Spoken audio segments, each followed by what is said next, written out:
100-500 രൂപ നോട്ടുകളെക്കുറിച്ച് സുപ്രധാന അറിയിപ്പുമായി reserve bank of India. സുരക്ഷാ സംവിധാനങ്ങൾ ശക്തമാക്കാനാണ് RBI മാറ്റങ്ങൾ വരുത്തുന്നത്. പഴയ നോട്ടുകൾ അസാധുവാക്കിയാൽ ഈ നോട്ടുകൾ കൈവശമുള്ളവർ ശ്രദ്ധിക്കേണ്ട ചില കാര്യങ്ങളുണ്ട്.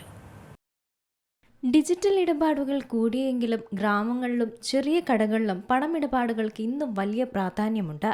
രാജ്യത്ത് ഏറ്റവും കൂടുതൽ ഉപയോഗിക്കുന്ന 500-100 രൂപ നോട്ടുകളിൽ റിസർവ് ബാങ്ക് ഉടൻ തന്നെ ചില മാറ്റങ്ങൾ കൊണ്ടുവരും. സുരക്ഷാ സംവിധാനങ്ങൾ ശക്തമാക്കാനാണ് RBI ഈ മാറ്റങ്ങൾ വരുത്തുന്നത്. കള്ളനോട്ടുകൾ തടയാനും നോട്ടുകളുടെ ആയുസ് വർദ്ധിപ്പിക്കാനുമാണ് RBI പുതിയ സുരക്ഷാ ഫീച്ചറുകൾ ചേർക്കുന്നത്. ഇത് സാധാരണക്കാർക്ക് യഥാർത്ഥ നോട്ടുകൾ എളുപ്പത്തിൽ തിരിച്ചറിയാൻ സഹായിക്കും. നിലവിലുള്ള നോട്ടുകൾ റദ്ദാക്കില്ലെന്നും അവ തുടർന്നും ഉപയോഗിക്കാമെന്നും ബാങ്കിംഗ് വൃത്തങ്ങൾ വ്യക്തമാക്കുന്നുണ്ട്. 100 രൂപ നോട്ടിന്റെ ഡിസൈൻ പൂർണ്ണമായി മാറ്റുന്നില്ല. പകരം അച്ചടിയുടെ വ്യക്തത, മഷിയുടെ ഗുണമേന്മ, കടലാസിന്റെ നിലവാരം എന്നിവ മെച്ചപ്പെടുത്തും.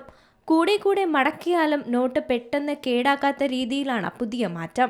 വാട്ടർമാർക്കും സുരക്ഷാ നാടയും കൂടുതൽ വ്യക്തമായി കാണാനും സാധിക്കും. ഈ മാറ്റങ്ങൾ ഗ്രാമപ്രദേശങ്ങളിലുള്ളവർക്ക് കള്ളനോട്ടുകൾ തിരിച്ചറിയാൻ ഏറെ സഹായകമാകും. 500 രൂപ നോട്ടിൽ ഈ സുരക്ഷാ സംവിധാനങ്ങൾ കൂടുതൽ ശക്തമാക്കിയിട്ടുണ്ട്.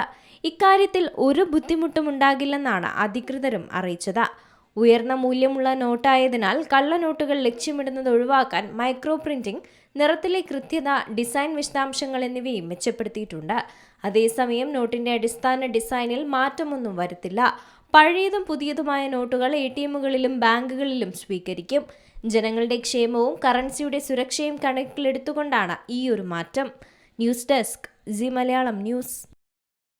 ഏറ്റവും പുതിയ വാർത്തകളും വിശേഷങ്ങളും വിരൽത്തുമ്പിലറിയാൻ സി മലയാളം ന്യൂസ് എല്ലാ ഡിജിറ്റൽ പ്ലാറ്റ്ഫോമുകളിലും ലഭ്യം.